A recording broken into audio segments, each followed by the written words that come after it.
Let's revisit our application to economics using the derivative.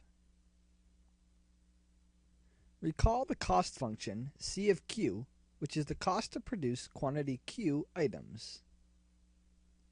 We said marginal cost is the cost to produce one more item.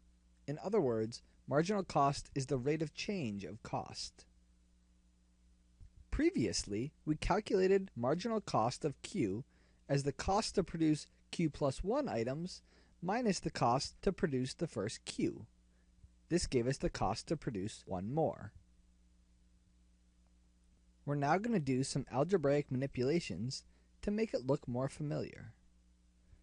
We start by writing it as a fraction simply with 1 in the denominator. Notice that these two things are the same, simply written slightly differently. Now, we're going to add 0 to the denominator by simply adding and subtracting Q. Again, these two things are the same, just written slightly differently. But what we have now is the change in our cost from Q to Q plus 1 over the change in Q from Q to Q plus 1. So the marginal cost at Q is our change in cost divided by the change in Q. But this is roughly our derivative of C.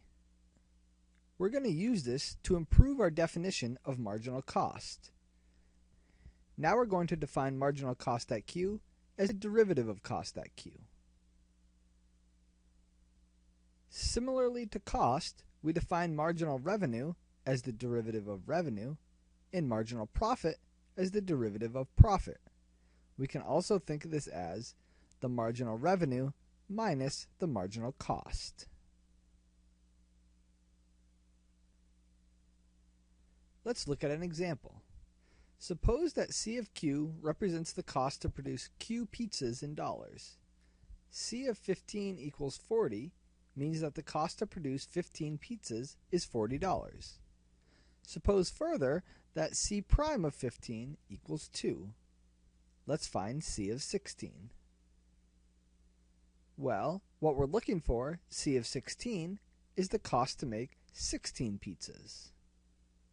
And the statement C prime of 15 equals 2 means that once we've made 15 pizzas, it costs $2 to produce one more. So C of 16 equals the cost to produce 15 pizzas plus the cost to produce one more, which is $40 to produce the first 15 pizzas plus $2 additional to produce the 16th pizza, for a total of $42. So it costs $42 to produce 16 pizzas. Let's take this example further by estimating the cost to produce 20 pizzas. The cost to produce 20 pizzas is made up of the cost to produce 15 pizzas, C of 15, plus 5 times C prime of 15, because C prime of 15 is the cost to produce one more, but we need to produce 5 more. Using that C of 15 is 40 and C prime of 15 is 2, we get 40 plus 5 times 2, which comes from the $40 to produce the first 15 pizzas, and 5 times $2 for each additional pizza, for a total of $50. So it costs $50 to produce 20 pizzas.